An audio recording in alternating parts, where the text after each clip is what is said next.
और नयानार्स, इनके बारे में पूछा जाता है, तो उसका भी मैं एक शॉर्ट वीडियो बनाऊंगा, बहुत जल्दी आप लोग उसे देख के समझ जाएंगे। तो आप मेक श्योर चैनल को सब्सक्राइब कर देना और बेल नोटिफिकेशन को दबा देना यार। ठीक है, तो चलिए बिना टाइम वेस्ट किए हम चोल राजवंश के बारे में पढ़ते हैं। ठीक है, देखो ये जो लिखा है मैं इसके बारे में भी आपको बताऊंगा, पर इससे पहले ना आप थोड़ा थोड़ा ऊपर से समझिए, जितना मुझे चोल प्रशासन के बारे में पता है मैं उसके हिसाब से आपको बताता हूँ। देखिए, चोल प्रशासन प्राचीन भारत था ना, उसका एक प्रमुख और शक्तिशाली साम्राज्य था। ठीक है, ये 9वीं से 13वीं शताब्दी तक शासन करता था। ठीक है, और ये जो चोल प्रशासन थी ना, ये अपने अत्यधिक केंद्रीकृत और जो असंगठित प्रशासन के लिए जाने जाते थे। और इसकी विशेषता जो इसकी विशेषता थी ना, वो इसकी स्थिरता थी। मतलब देखिए, एक तो दक्षिण भारत का ये काफी प्रमुख राजवंश रहा, है ना, और उसके बावजूद जो इन्होंने शासन ना काफी बड़ी अवधि तक किया था। ठीक है, देखिए चोल काल जो जो ये चोलों का पीरियड था, इसे दक्षिण भारत का ना स्वर्ण युग कहा जाता है। इस लाइन को ना आप हाईलाइट भी कर सकते हैं, मतलब जब आप लिखेंगे इंट्रोडक्शन चोल वंश के बारे में, तो उसके अंदर लिख सकते हैं चोल काल को दक्षिण भारत का स्वर्ण युग भी कहा जाता था। ठीक है, जो चोल प्रशासन मतलब शासक हुआ करते थे, उन्होंने ना केवल एक बहुत ही केंद्रीकृत राजवंश को बनाए रखा, बल्कि कला और साहित्य को भी बहुत प्रोत्साहन दिया। और जो ये चोल प्रशासन थे ना, इनकी सबसे बड़ी विशेषता क्या थी कि इनके पास सबसे शक्तिशाली नौसेना थी उस टाइम की। 9वीं से 13वीं शताब्दी के बीच में सबसे ताकतवर नौसेना इनके पास ही थी। ठीक है, और इसके कारण ही ना इन्होंने पूर्वी एशिया के अंदर अपना अच्छी तरीके से प्रभुत्व कायम किया हुआ था। दक्षिण भारत के अधिकांश क्षेत्रों को जीता था इन लोगों ने। ठीक है, और श्रीलंका पर भी विजय प्राप्त कर चुके थे। सोचिए इतना ज्यादा चोल प्रशासन मतलब समृद्ध था और फैला हुआ था।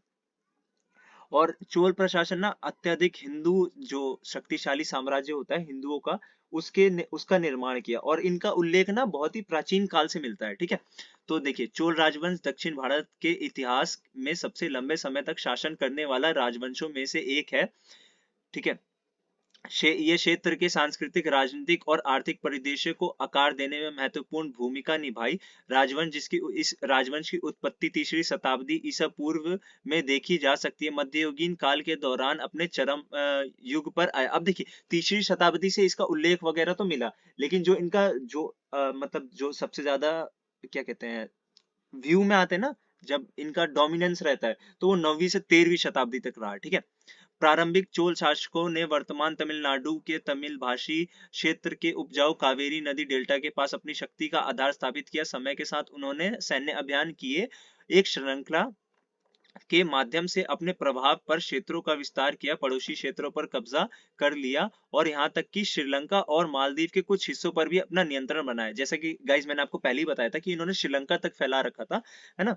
और इनका एक और बहुत ही ज्यादा विशेष चीज क्या थी कि इन्होंने ना नदी के किनारे से अपने राज्य को विस्तार करना शुरू किया।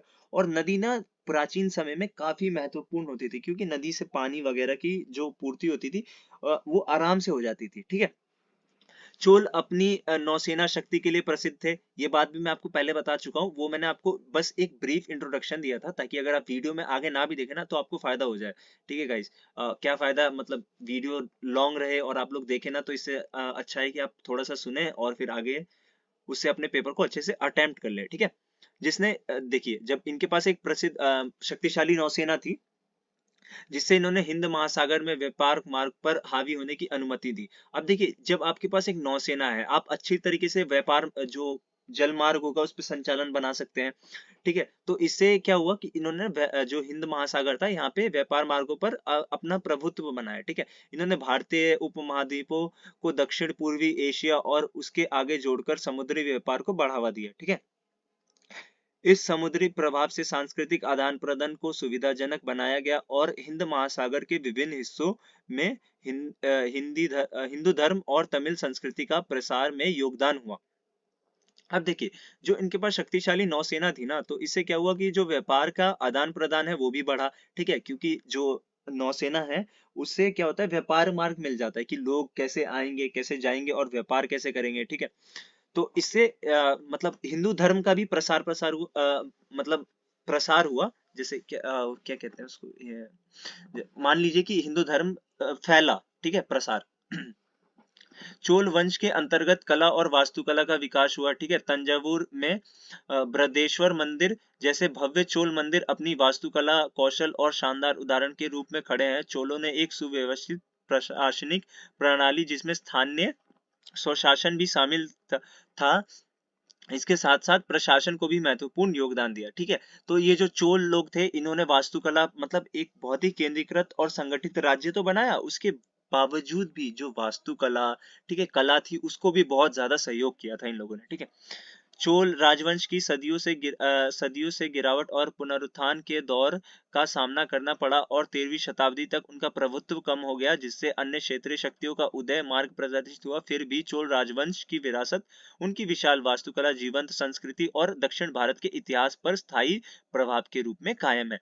अब देखिए, जो चोल प्रशासन था 13वीं शताब्दी तक चला और उसके बाद ना धीरे धीरे इनका प्रभुत्व कम हुआ, मतलब धीरे धीरे जो शासक होता है ना, कमजोर शासक जैसे आया तो उस राज्य का पतन होना शुरू हो जाता है। तो धीरे धीरे इसका भी पतन हुआ और नई शक्तियों का उदय होना शुरू हुआ। ठीक है, अब ये चोल प्रशासन की विशेषता है। अगर आपसे पूछ लिया जाए जैसे चोल प्रशासन की विशेषताएं बताइए या चोल राजत्व बताइए, तो आप ये सब लिख सकते हैं। ठीक है, जितना आपके दिमाग में आता है ना लिख देना, भरने का खेल होता है सारा।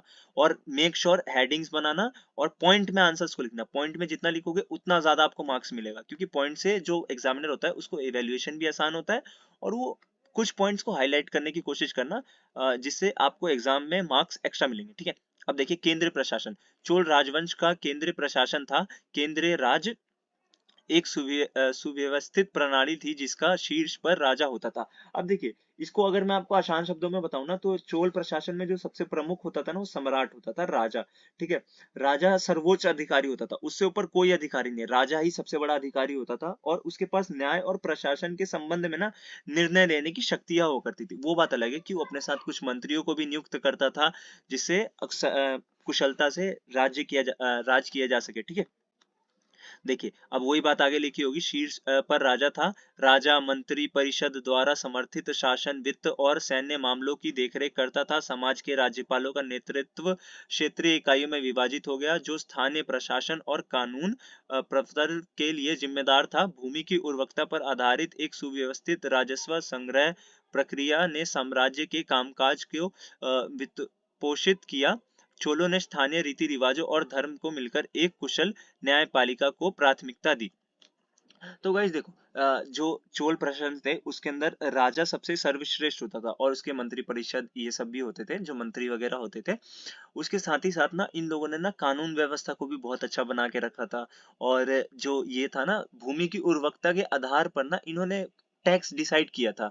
मतलब जो ज्यादा फर्टाइल लैंड में रहता होगा उससे ज्यादा कर लेते रहते होंगे, और धर्म रीति रिवाज इन सबों को लेकर आगे बढ़े। ठीक है, चलिए अब यहाँ से ना अगर आपको वो उसका मतलब राजस्व के बारे में भी पूछ लिया जाए तो ये भी आप मतलब लिख सकते हैं, आपको काफी आसानी रहेगी। ठीक है, अब देखिए नौकरशाही। चोल राजवंश में प्रशासनिक व्यवस्था में नौकरशाही या शाही सेवा का अवधारणा शामिल थी। यह शब्द उन व्यक्तियों को संदर्भित करता है जिन्होंने सरकार के भीतर विभिन्न क्षमताओं में सेवाओं का प्रशासन कामकाज में योगदान दिया। नौकरशाही में सैन्य अधिकारियों से लेकर सिविल सेवक जैसे नगरपाल होते थे, ठीक है, सरपंच वगैरह ये सारे, है ना, तक कई प्रकार की भूमिकाएं शामिल थी जिनकी नियुक्ति उनके कौशल, वफादारी और योग्यता पर की जाती थी। ठीक है, तो उस टाइम में जो ये था ना चोल प्रशासन, इन्होंने ना एक बहुत ही मैनेज्ड, जैसे अभी के टाइम में क्या होता है, आईएएस होते हैं, जिला अधिकारी होते हैं, ठीक है, उनसे नीचे अधिकारी होते हैं, डिस्ट्रिक्ट मजिस्ट्रेट और ये सब जो भी होते हैं, उसी तरह ना चोल प्रशासन में भी था और उनको उनकी योग्यता के ऊपर में रखा जाता था। तो इससे क्या होता था कि जो नियंत्रण होता था ना राज्य पे, काफी अच्छी तरीके से हम नियंत्रण कर सकते हैं। ठीक है, इन अधिकारियों ने कानून और व्यवस्था बनाए रखने, ठीक है, कर एकत्र करने, सार्वजनिक कार्यों की देखरेख करना और साम्राज्य में प्रतिदिन मामलों में प्रबंधन में महत्वपूर्ण भूमिका निभाई। चोल अपनी प्रशासनिक मशीनरी में दक्षता और योग्यता का महत्व देते थे। ठीक है, अब ये लोग चोल लोग थे ना, इन्होंने काफी अच्छी जो नौकरशाही प्रणाली बनाई थी, इससे राज्य को काफी ज्यादा फायदा होता था। तो इसीलिए बहुत इंपॉर्टेंट इनका एक वो था, फैक्ट था। ठीक है, अब देखिए करधन प्रणाली।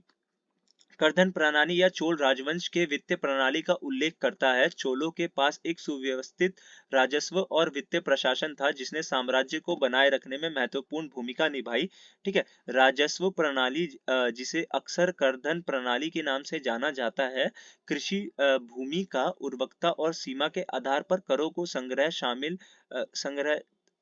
करना शामिल होता है। ठीक है, चोलों ने कृषि के महत्व को नकारा और उपज पर कर लगाया। ठीक है, उत्पादन राजस्व के उपयोग सैन्य रेशांतक संरचनाओं और अन्य सार्वजनिक सेवाओं संहिता वैज्ञानिक संस्थानों और वित्त पोषित करने के लिए किया गया। अब देखिए जो चोल में था ना कराधान प्रणाली, कराधान प्रणाली क्या होती थी कि जो टैक्स सिस्टम होता है ना उसके बारे में बताया जाता है। ठीक है, इसको ही राजस्व प्रणाली भी कहा जाता है और करधन प्रणाली सेम होते हैं। ठीक है, ये अब देखिए इसके अंदर क्या होता था, जो चोल शासक थे ना इन्होंने भूमि के ऊपर कर नहीं लगाया, भूमि की उर्वरकता पर कर लगाया। अब देखिए मान लीजिए किसी के पास बहुत ज्यादा भूमि है और किसी के पास कम भूमि है, लेकिन उसकी जो मिट्टी है उपजाऊ है कम भूमि की, तो उसका जाहिर सी बात है कि उसका जो उपज होगी ज्यादा होगी और जिसकी उर्वरकता नहीं है उसकी कम होगी। तो इन लोगों ने ना भूमि की उर्वरकता पे कर लगाया था। ठीक है, इस वजह से भी काफी वहां का साम्राज्य अच्छे से चला। अब देखिए सेना, सेना ने चोल राजवंश में एक महत्वपूर्ण भूमिका निभाई। इसकी राजनीतिक स्थिरता, क्षेत्र विस्तार और समग्र ताकत में महत्वपूर्ण योगदान दिया। ठीक है, चोल राजवंश में सेना के महत्व को कई प्रमुख पहलुओं के माध्यम से समझा जा सकता है। देखिए सेना जो होती है किसी भी राज्य के लिए बहुत ही महत्वपूर्ण होती है, और जो चोल थे दक्षिण भारत में इन्होंने श्रीलंका तक अपना विस्तार कर रखा था। तो इससे आप समझ सकते हैं ना कि कितनी ज्यादा सेना की आवश्यकता रही होगी और कितनी संगठित सेना इन्हें चाहिए होगी। ठीक है, अब देखिए सेना क्या क्षेत्र विस्तार में इनकी सहायता करती थी और नौसेना शक्ति भी बढ़ती थी।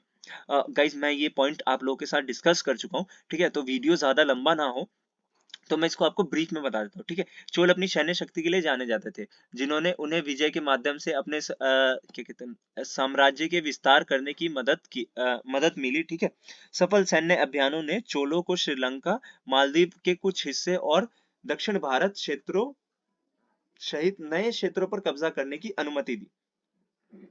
देखिए अब जब तक सैन्य अभियान नहीं होंगे तब तक आप अपने राज्य का विस्तार नहीं कर सकते। तो देखिए क्षेत्रीय विस्तार में भी इन्होंने बहुत ज्यादा मदद किया। और जो चोल समुद्री नेता थे, ठीक है, और उनकी नौसेना हिंद महासागर की में एक दुर्जय शक्ति थी। चोलों की नौसेना ताकत ने व्यापार, कूटनीति और रणनीतिक समुद्री मार्गों पर नियंत्रण की सुविधा प्रदान की। इससे नौसैनिक प्रभुत्व ने न केवल उनके आर्थिक हितों को सुरक्षित किया बल्कि उनके प्रभावों को भी दूर दराज के क्षेत्रों तक भी बढ़ाया। ठीक है, तो नौसेना से क्या हुआ कि इन्होंने ना हिंद महासागर और इन सबों पे भी अपना प्रभुत्व कायम किया। ठीक है गाइज, तो ये था इस वीडियो के लिए चोल प्रशासन के बारे में पूरा मैंने आपके साथ डिस्कस कर दिया। अब गाइज कैसा भी क्वेश्चन आता है ना और आपको कुछ नहीं आता तो यही लिख के आ जाना। ठीक है, कोई कुछ भी हो चोल प्रशासन आपको दिख जाए तो ये आंसर आप आंख बंद करके लिख देना।